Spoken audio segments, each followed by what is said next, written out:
So I start giving him the box and say, "Hey, Ankush, I acknowledge you." And he hit it so hard out of my hands, it went flying across the room.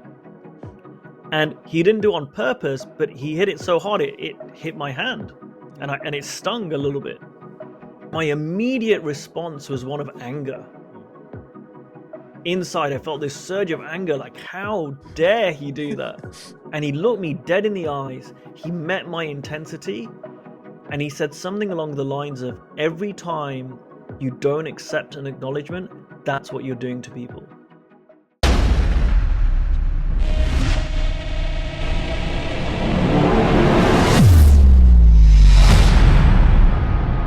Hey guys, today our guest is Ankush Jain. Ankush Jain is a life coach, public speaker and trainer based in UK with clients from all across the globe. He is also the author of a very insightful book called Sweet Sharing, where Ankush shares wisdom through his personal journey. He is the founder of the Powerful Men's Group and since 2015 has run multiple sold out Powerful Men's immersions in the UK. Ankush is an expert in coaching other coaches as well, assisting them in developing their practices through deeply impactful coaching with an emphasis on service. Ankush's specialty is his ability to listen deeply and ask meaningful questions at the right time. And guys, just before we go into the interview, I recorded another interview with Ankush talking about how to build your coaching business, how to get clients, and how to be successful in life. And you guys will love it. So that would be coming out soon. Stay tuned for that. So I'm so happy to welcome Ankush Jain to the show. Thanks, Ankush, for coming to the show. Hey, BNS, thank you for having me here. Great to be here again. Thank you, Ankush. Ankush, we know that we gathered here because of the ultimate experience that's going to be happen in India in 2023, February 25th.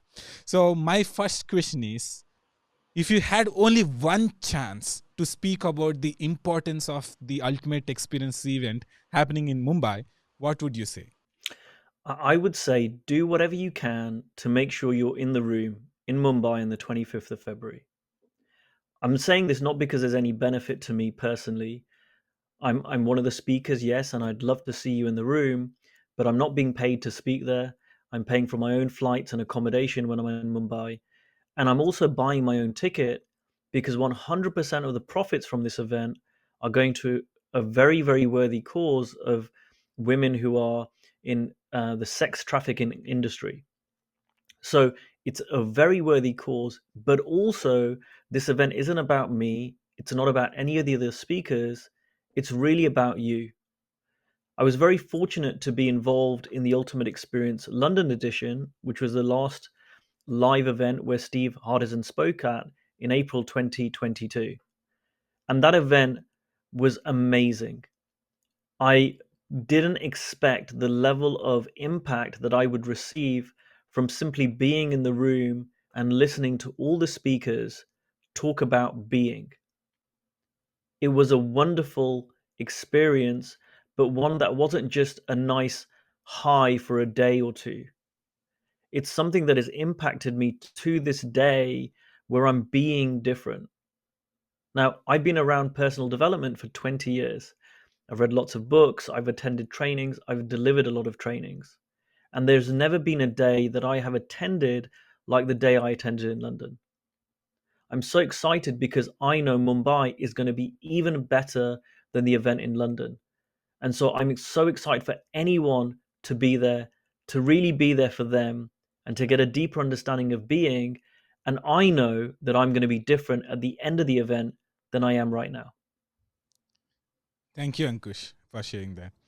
Ankush, some people can say that, yeah, I know the importance of being, but I really don't understand what being means. Can you explain to them what being means, Ankush? It's such a great question, BNS, and I've had a few people ask me that themselves. What does being mean?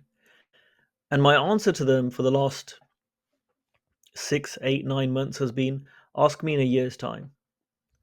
And the reason I say that is because I can give you an answer that is from my intellect, but really I knew that this is something I needed to experience. So let me talk about my experience. My experience has been that I've been very focused on the direction of doing. What do I need to do in my business to move that forward? What do I need to do in a coaching conversation with a client to help them? What do I need to do in my relationship to help my marriage be better?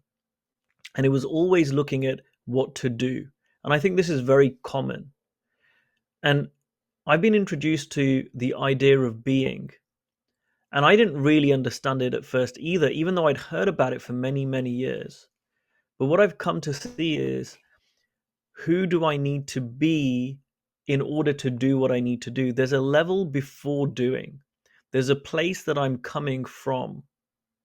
And it's been so profound because when I've been looking at the doing equation or the doing part of an equation, it's from a state of consciousness that is fixed. So if I'm saying, what do I need to do to grow my business? I can only do whatever state of consciousness I'm in terms of I can only do based on what occurs to me right now. When I ask the question, who do I need to be to grow my business? Or it could be anything, to improve my marriage, to improve my health, whatever change I want to make, it doesn't take me from where I'm at. Instead, it helps me rise up into a different state of consciousness. It helps me rise up into a different identity almost, a higher level, a higher state. And from that place, okay, then what can I do? And the doing becomes a lot more easier, or flowing from that state. So being really comes before doing, and it really is behind so much of the change that I've seen in my life. And I've become more and more of a believer, from my experience of how impactful this question around being can be. I also know I'm just scratching the surface. And if you ask me this question in 6 months or a year's time, I'm going to have a different answer. And to me, that's really exciting because I'm a lifelong learner. And so if I were to give you an answer and say, oh, well, this is it, let's put being in a little box, then there's not really anything for me to learn. But every day I'm seeing more about being and seeing areas of my life where I can elevate my state of consciousness, where I can literally access a different place to come from, to create out in the world something more grand, something bigger, something more meaningful than what I'm currently creating. Does that answer your question? Yes, perfectly, and that's awesome. Thank you for answering that, Ankush. Ankush, I have very important question for you. Who are you, Ankush? So, BNS, are you just asking or do you really want to know? I really want to know who are you. I am loved and I am loving. I'm gorgeously lovable, even when they don't know it. I'm complete and whole. I am that I love me. I'm elegant, sophisticated, and charming.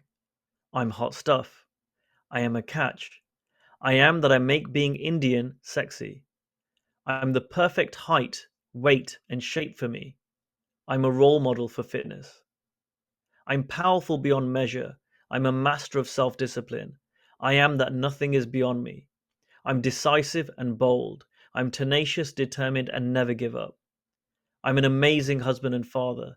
I'm powerful presence and deep listening, especially with my wife and son.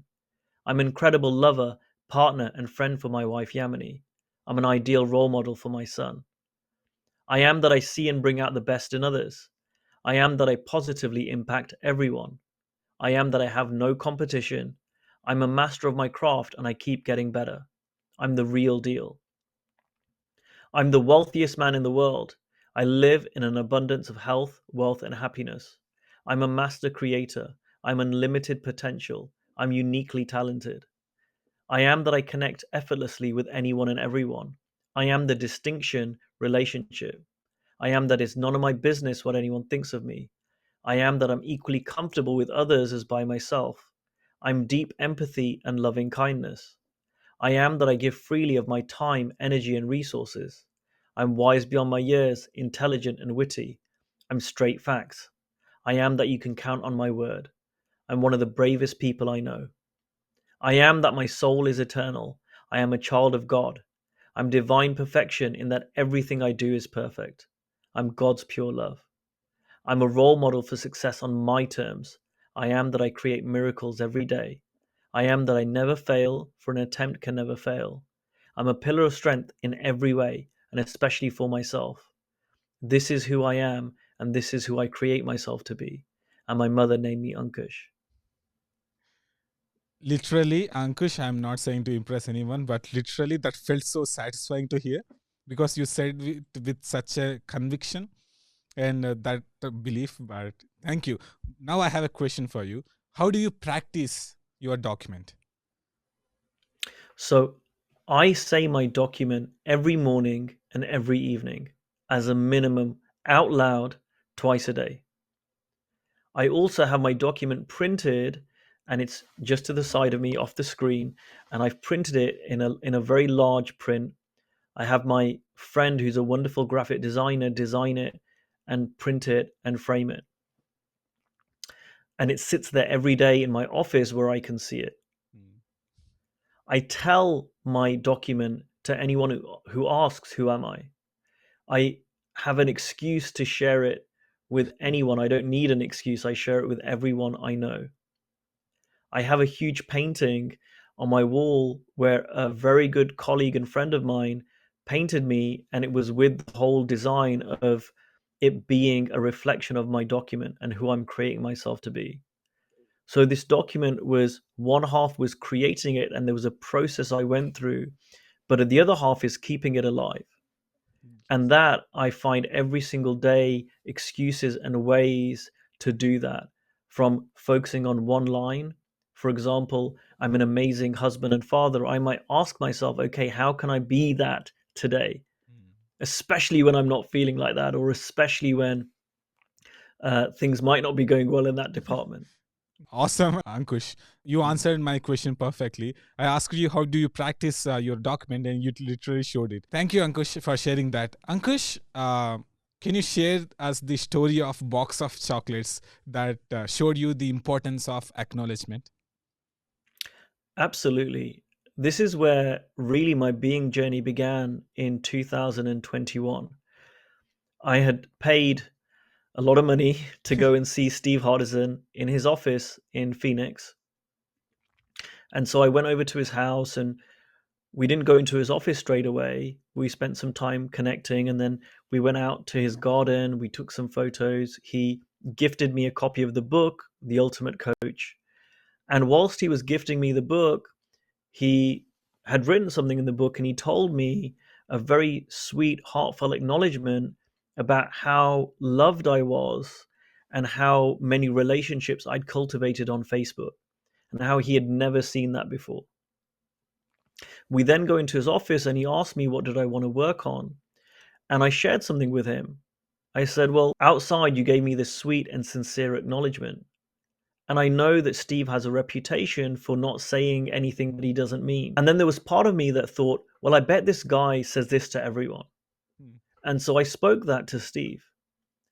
And what I said is, I don't think I'm very good at accepting acknowledgements, and I don't have a high opinion of myself, even though I've achieved so much out in the world. Mm.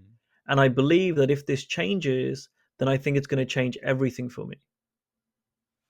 So Steve went on to coach me, and it was very powerful. But interestingly, I can't really remember anything that he said. But I do remember he said, I'm going to do something where you will never forget this. And he went inside the house, and I brought some gifts for Steve, and one of them was a box of English chocolates. So he brings back the chocolate box to the office, and I'm thinking, okay, where's this going to go? But I was excited because I knew it was going to be good. Mm. And he said, we're going to do a little role play. And the role play is you are going to be me and I'm going to be you. So we were going to just swap roles for a second.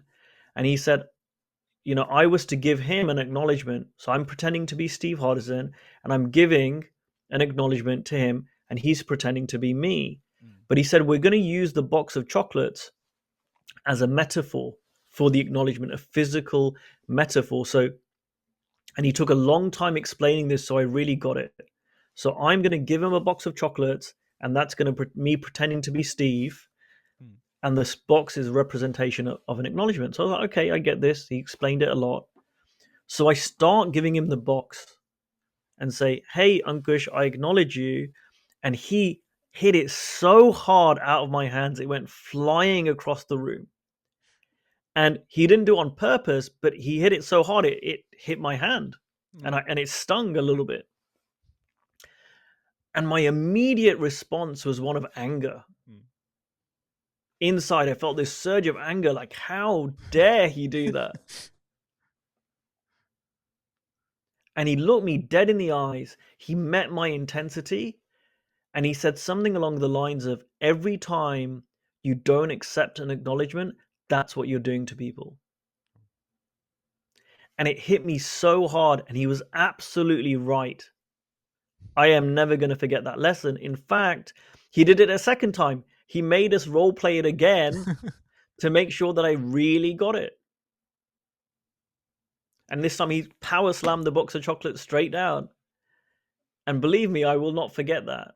Mm, And then he said, okay, now, as a minimum, next time someone gives you an acknowledgement, hey, Ankush, I like your shirt.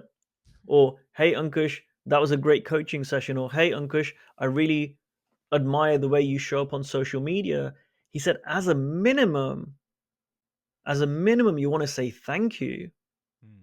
Because when you push it to the side, and I don't know if this is an Indian thing, I don't know if it's an English thing, maybe it's both sides of my personality, but it felt like, oh, no, I need to, no, I can't be too arrogant. No, it's nothing. It's no big deal. I would push the acknowledgements away, and I didn't realize how much of an impact it was having on the other people. Mm, And so he said, so minimum next time someone says that, you say thank you. But he goes, there's a level higher. And the higher level is tell them what it means to you, or tell them what it's taken you to get to that stage. Tell them a little story about the thing. So if someone says, hey, wow, you cultivate great relationships on Facebook, you can say, well, that, thank you. That means so much to me. It wasn't always like this. It's taken me many years to get to this stage. And so I really appreciate you for seeing that and acknowledging me for it. mm, And then he said, why don't you give me an acknowledgement? And I gave him a sincere acknowledgement about how he had prepared for our session and all the little things he'd done in preparation for our session. And I don't even remember what he said, but I remember the way he accepted my acknowledgement brought me to tears. mm, Now, I don't like crying in a coaching session, and I was trying to hold it back, but it was so powerful that I couldn't help it. And I was like, wow, someone sincerely accepting an acknowledgement can move me to tears, and also someone not accepting it can have me really upset. mm, And I'm involved in that process. And then he said, right, if you really want to get this, tell me an acknowledgement about yourself. And so I told him something that I acknowledge myself for. And we did, 2, 3, 4, 5 of these. mm. And then he threw me a legal pad, big, thick Yeah. legal pad. And he said, I want you to fill this pad with acknowledgements. He goes, on the flight home, fill it with acknowledgements. So I leave the session. I get the flight the next day to go back to the UK. And I'm writing and I'm writing and I'm writing. And I wrote for like 4 hours. And my hand started to hurt from writing. And I'd filled, I don't know, 10, 15, 20 pages of 80 pages. Mm. And when I got back, that in itself was powerful. But then when I got back, I was like, I'm going to fill this pad. And it took me a week of every day writing in this pad to fill the pad. And at the end of that week, I was a different person than I was at the start of the week. I started to see, not in an arrogant way, not in a cocky way, but wow, there was a lot of things I had done that were great. And I could just allow myself to feel gratitude and acknowledge myself like, wow, that was a good job. You did that and that and that. Well done. And it started to completely change my professional self esteem. And I don't think there's any coincidence that 2022 was my best year in business. It was my best year as a parent. It was the best year as a spouse. It was the best in so many ways. I think it all started from that box of chocolates. That's really, really awesome to listen to, Ankush. The moment I knew about the story, I know how powerful it is for the audience who are listening or watching, because it's evident, right? So it's self evident that people can know the power of that. Thank you for sharing that. Ankush, what is your experience with the book of being the ultimate coach? How's your exploration of being impacted who you are as a coach, as a husband, and as a father? That's a great question. Um, my exploration started a few months before that time I was with Steve in his office in 2021, where I was very fortunate to be sent the manuscript for the Book of Being. And it wasn't called the Book of Being at the time, it was called The Ultimate Coach. And it was, I think, even bigger than what turned out to be the final Mm, book.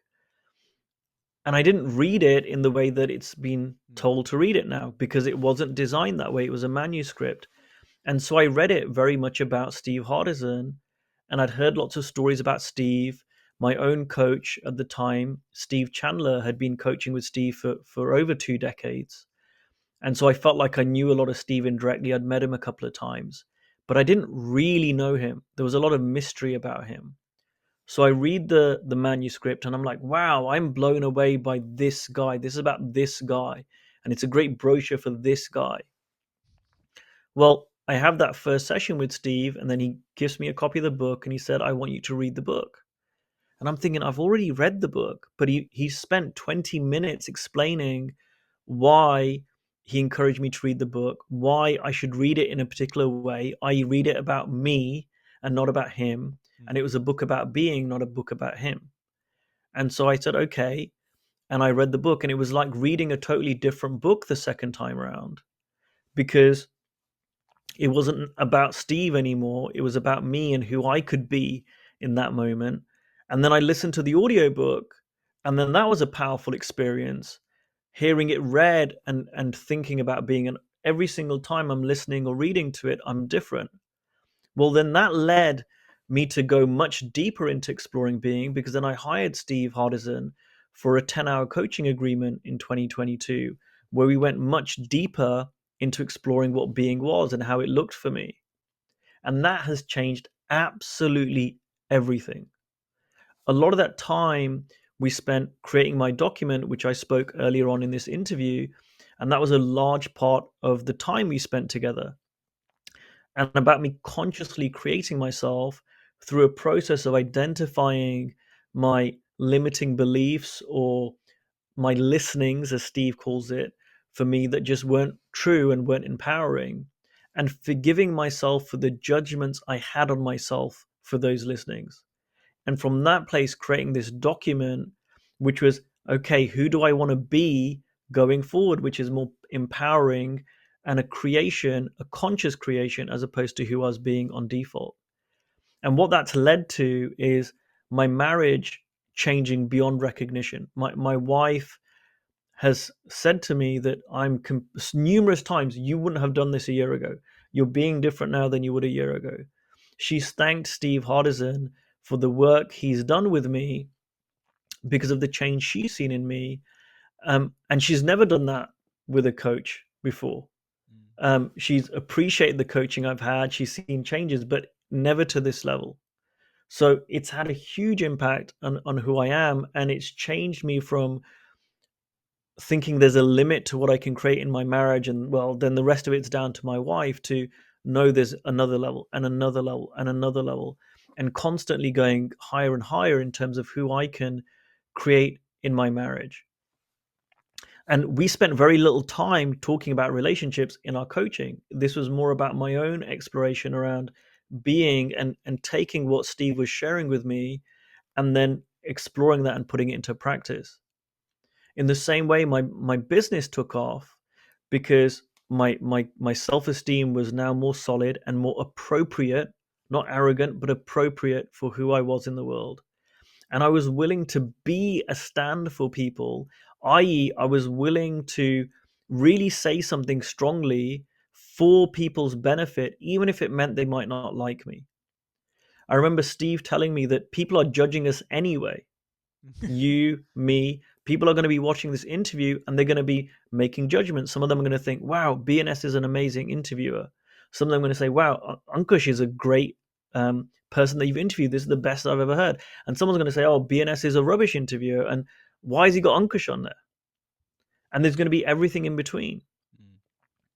And Steve helped me see that people are judging us anyway, and it doesn't make any sense for us to try and influence their judgments of us. We might as well just do what makes sense to us rather than wasting time and energy on affecting that. And so that had a huge impact in terms of, right, I can be the person who's not bothered about other people's opinions and just do what I need to do. Well, guess what? Then I'm doing more of what makes sense Yes. for my business, more of what makes sense for me. And so it starts changing everything. And that doesn't mean life's perfect. That doesn't mean I don't have challenges. I've had challenges, but I've really approached them so much more effectively and less as a victim than Mm. I would have done before. Because I keep coming back to this question of being, all right, who do I need to be in this situation, given what's happening, given what this other person is saying or doing? Who do I need to be to move this forward? Who do I need to be to have this be a positive outcome? Who do I need to be to learn a lesson from this? Who do I need to be to have this be the best thing that ever happened to me? And what happens is when I see that for myself, I mean, the great thing for me is in the work that I do, I get to help other people. And so I help them see that in themselves. And it's such a win win because when I'm being a certain way, I'm impacting other people. They are then being different. And when they're being different, I get to learn too. It's fantastic. That's so powerful, Ankush. Thank you for sharing that. Ankush, you were responsible to enroll hundreds of people in the Ultimate Experience London edition, right? How did you become a master enroller? Thanks, BNS. That's such a great question. And I'm not really sure how many people I enrolled, and there were a lot of people involved in enrolling for London, but I think I enrolled an awful lot of people in that experience. And I have to say, there were a couple of things. Firstly, I had a foundation in learning how to enroll people through my own coach, Steve Chandler, who helped me over many, many years really understand what enrollment is, how to enroll people, and not how to sell them because they're two different things. Mm. Um, so that was a really great foundation, and I used all the skills that I'd learned as a coach and as someone who helps other coaches enroll clients Mm. to put to use in that. But also, I found that I reached another level, and what happened was I was enrolling people into something that wasn't about me or my business. Mm. So it felt like in the past, when I'd been enrolling people into my programs or my coaching practice, there was some element of, well, there's a benefit to me about this, which is true. Mm. Whereas when I was enrolling people into London, I wasn't on the stage. I wasn't making any money from it. I wasn't having, my expenses covered. It was all a donation. Again, all the profits went to a wonderful charity in London called Dad's House. And it was about something bigger than me. And I've kind of been like this my whole life, that when I found something, and I think you can relate to Yeah. this, that we don't want to keep it to ourselves. We want to share it with other people. And so for me, this was such an amazing opportunity for people to attend an event which was about being, and with speakers there who were really remarkable. And I knew that anyone who was in the room who was really open and willing to listen would get tremendous value out of it. So what happened was I was stronger in making the case for people than ever before. And I just spoke from my heart. It wasn't about selling them something. And what happened was I enrolled a whole lot of people from my network, clients, former clients, people that were on my Facebook wall, people that I'd interacted with on social media. I got a lot of people to sign up. But then what I did was I went to them and said, well, who do you know? Mm. So one of my clients is a wonderful guy called Peter McCammon. And I said, hey, are you coming along? And he goes, yeah, I'm bringing my son and I'm bringing one of my good friends. So there's three of us coming. And he's a coach. He's based in Northern Ireland. I said, Peter, who else do you know? that you could bring. You've got a lot of clients. And he ended up bringing 16 or 17 people Oh, with him to wow. London. I have another client of mine, a guy called Igor Furdik, and this guy is a board member in an IT consultancy in Europe. And he was coming alone, and I think there's 6 or 7 of them on the board. I said, "Why don't you enroll your CEO and bring the whole board over?" And they did. He did. He goes, "Let me call you back." Within 2 minutes, he goes, "All 7 of us are coming." So things like this happened, which I had never been able to do before. But when I had stopped making it about me, and I saw this is going to help the board, this is going to help him, this is going to help Peter, and I did this all over the place. I would speak to so many people. Another client of mine, colleague of mine, Nadia Patel, she brought 10 people to London, and so people started doing this all over the place, and we created this incredible event where we filled the room Mm, with people through being selfless, through being, hey, this is going to help you regardless. My brother had a client of his who was from the States, and she flew over just for a day or two just to attend the event in London and then fly back. And he made the case to her, and I said to him, "Why don't you invite her?" And she came. Her name is Rashi. She's amazing. She came just for that experience. So, really, now here's the thing: as I got out of my way and who I was being in that moment was being someone who really cared about other people, who really cared that they didn't miss this amazing opportunity to be in that room. And by the way, so many people have told me after the event, Ankush, thank you for whatever you did to help us be in the room. Thank you for telling someone else to invite me. Because they've told me their life has completely changed from being in that room. mm, And it's really touched me because I realized if I hadn't really made a stand for them, if I hadn't really put myself out there, maybe being a little bit uncomfortable in inviting people, they wouldn't have been in the room and they wouldn't have been able to tell me, hey, this change and that change, and my marriage has improved, and this has happened, and amazing, amazing things that people might call miracles have happened through that event. Now, what happens is when I'm being that for something like that, it's not just for that event, because then what happened was in my business, I keep those skills. And so now, yes. anytime I see something which is helpful to someone, I can be a stand for it, whether I'm delivering it or someone else is delivering it. And this just comes back to me over and over again. And it's not the reason I did it. In fact, people would say to me when I was enrolling for London, "Why are you doing this? You're putting so much time and effort and energy into this. And it's not your business. You're doing this for someone else." And it wasn't for someone else. Well, it was, but it wasn't for the speakers, it was for the people in the room. And I said, "I'm not doing it for this reason, but I know that this will come back to me." And I said to people who were helping with the event, "Try and outgive the universe. I dare you. It will not happen." And I knew in my heart that whatever I gave to this would come back to me. Mm, Again, it wasn't the reason I did it. And it's come back, many times over. I wouldn't change that for the world. And so when people say to me, "Oh, Ankush, you're a master enroller," Steve Harleton said to me, "I'm the best enroller he's ever met." I'd say thank you. I've learned to take the acknowledgement. And what I'm really enrolling people in is something for their benefit.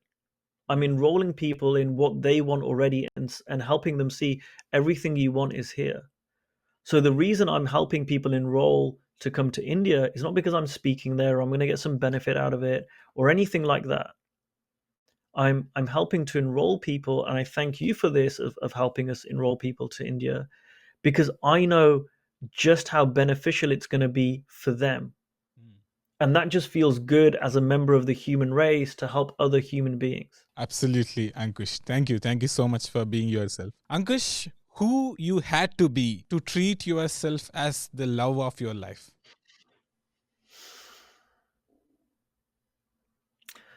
This is a very powerful question, and I feel a little emotional even as you ask it, because for so long I wasn't the love of my life. I was the lowest down the list. Oh. In fact, I would tell so many of my clients, and I run these men's immersions, and we'd have 12 men together. And I would say to them, hey, if people heard the way you speak to yourself, if you spoke like that to other people, you wouldn't have any friends. And everyone goes, yeah, yeah, that's true. But I was doing it too. Now, I had learned to pay less attention to that, but there was a big gap between that and being the love of my life. So now this didn't start with Steve Hardison. I was on a journey for many years, really around personal development to find something that gave me peace, and I found so many pieces of that along the way. And I was just ready to carry on that work. And part of the reason I hired Steve last year wasn't to grow my business, or it wasn't really, it was that too, but that wasn't really it. It was for me. Mm, And what I knew was looking in this direction of being, working with Steve Hardison and seeing more for myself, that that was going to help me feel better about myself, but not from an ego way. mm, So what that looked like was, some of it was acknowledging myself.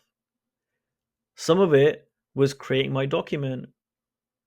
I remember one piece was Steve gave me a phone call one day and said he wanted to share something with me. And I said, sure. And he said, it's wonderful that you've been acknowledging yourself and you've really taken that to heart. And he goes, I see it in you. And he said, now the next level is to acknowledge other people like that. And it really landed. And I started to see that how, whilst I hadn't been speaking bad to people, mm, once I started being nicer to myself and loving myself and speaking better to myself, well, I could do that to other people. And I found it so much easier than I thought. And in fact, people have commented to me how the way I've been speaking to them has profoundly impacted them. And I realized that there was, again, a gap between how I was being at the time and how I could be with the way I was speaking to my wife. Right? I'd got into my intellect, well, why do I need to say this? And mm, she knows that I love her. And but when I look at it now, and even now, I'm still growing in this. There are 100 things I could acknowledge my wife for every day. Really, how thoughtful she is, how she makes my life easier, how she thinks about things that I just don't even pay attention to, how she shows me love every single day. I mean, I could just go on and on. And that's just one person, but it's everywhere. It's with my parents, it's with my siblings, it's with my clients, it's with you. I mean, you and I have spoken. I think you're the one of the most wonderful interviewers I've ever seen in my life. The way you prep and take time with your clients, or should I say your interviewees, is incredible. And it's sincere. I mean, these are all sincere acknowledgments, and they're so powerful. They're so powerful. So this has been a process, and part of that is being mindful of my language, because my language creates my world. I've been doing this again for a few years, but I've got really clear on it. Like, I don't want to be someone who talks bad about myself. Right? I used to walk around going, "Oh, you idiot." I try not do that anymore. If I do it, I forgive myself for doing it and I drop it. mm, So love is really a cultivation, and it's a reminder. It's who we are at our core. We are all love at our core. I mm, truly believe that. I believe that when we get ourselves out of the way, all that flows is love. And on a practical level, it's great to cultivate that. And it's the most wonderful thing, because the more I'm loving me, and I love me in ways I've never done before, in a genuinely heartfelt way, the more kind I am to other people, the more understanding I am to other people, the better human being I am in the world. And so I really encourage people. I hope one of the things people take from this, whether they come to India or not, and I hope they do, whether they buy the Ultimate Coach book and read it, I hope they do or not. I hope what they take from this is, please do love yourself more. We all benefit. The whole world benefits the more loving we each are to ourselves. Thank you so much, Ankush. Ankush, some people have this feeling that this shift of being can somehow fade later. How do one ensure that this shift of being is permanent? It's such a great question. And there are so many ways to do that. And it ties into my previous answer, which is it's our job to cultivate it. So the way I keep this shift not only stopping from fading, but continuing is I'm speaking my document twice a day. I'm creating who I'm being every day and focusing on parts of my document to explore. I've said to my clients, I could take my document and for the whole rest of my life, I could be focusing on different areas, different statements in that document. And each one of those could take a year to really be that statement. So it's a constant ongoing thing that is down to me. It's not on someone else. It's not something that's done to me, but it's on me to go and create that. That's one thing. Another thing that I find is if I want to really get something for me, I give it away. So the more that I give this away, the more I'm getting for me. So I love talking about this conversation because as I'm telling you, BNS, I'm remembering it for me. I'm getting it more in me. I love speaking my document. I love sharing my document with people.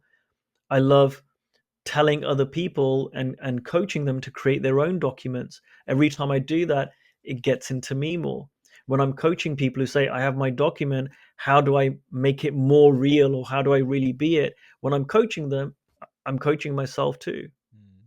So there are several things that we can do to stop it fading. And if someone's not in a position to pay for a coach, well, if you've got the book, you can read the book. There are people who've read the book 5, 6, 10 times, Yes. and every time they read the book, they're different. We've now got so many wonderful pieces of content available online.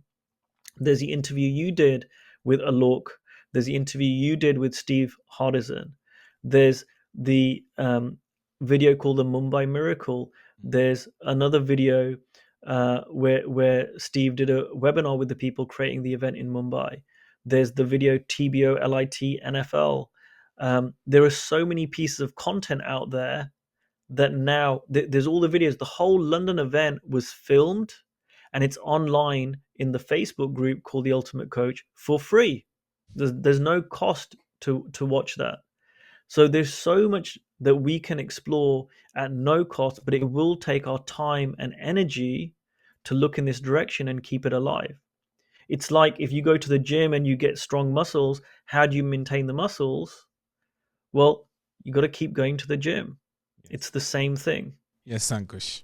Ankush, how can we teach children about the art of being? I think that's such a great question. And you could even make it wider, which is how do we teach our children anything?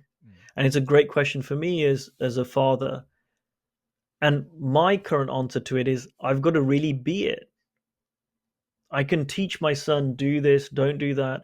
But he watches me and he learns from me by watching how I show up in the world more than anything. So, yes, I have a document for my son. He's only 3, he hasn't created it himself. The lady who designed my document created one for him, a short one, just a few words. I'm kind, I'm loving, I'm happy, I'm respectful. A few, maybe 10 statements. We sit down every evening and we speak it now. And he likes it. He likes saying that. So that's great. That's one thing that we do together. But really, it's who I'm being in the world. And as he gets a little bit older, I will be explaining that to him. I'll be explaining my thought process and being a role model. And this is true, by the way, also for not children. How can you really help your spouse see more about being, especially if they're not interested? Will be different, right? And I see this. My wife's not massively into personal development. She's a wonderful lady, but if I want to influence her in seeing that there might be something for her here, I've got to be different. I've got to be the change I want to see in her. So this is with anyone, with your neighbors, with your parents, with your kids. It's being that change, and they're not expecting anything either, Mm. right? This isn't about manipulating people to see something because you think it's really good, but it's about being a light, being an inspiration, being a role model as best you can, and hopefully along that way they'll catch something. My son is 3 years old, and now he's picking up words that we say. So if I want my son to use very kind language, if he sees me using unkind language, it doesn't matter what I say, he's going to use unkind language. Mm. And I've noticed this, that if I'm frustrated with my son and I'm shouting at him, he'll get frustrated too. Yes. Now, that doesn't mean sometimes I don't need to, give him some boundaries, but the more loving I am with him, the more patient and kind, generally, the more settled and calm and kind he is. Mm. So I don't think there's any coincidence in that. And I'm not perfect. I'm a work in progress, and I'm learning more and more about this every day. So I'm certainly not an expert, but it's just what I'm experiencing in my own life right now. Yes, Ankush. Ankush, who one can be to know more about their true self? I think that's such a great question. And it's probably a question I've sat in my whole life because I've really been a seeker Mm. my whole life. I've been seeking this true self. I remember being a child and being upset. Maybe I'd done something naughty and got told off, and I would be crying, and I would realize there was me crying, and then there was an awareness of me crying.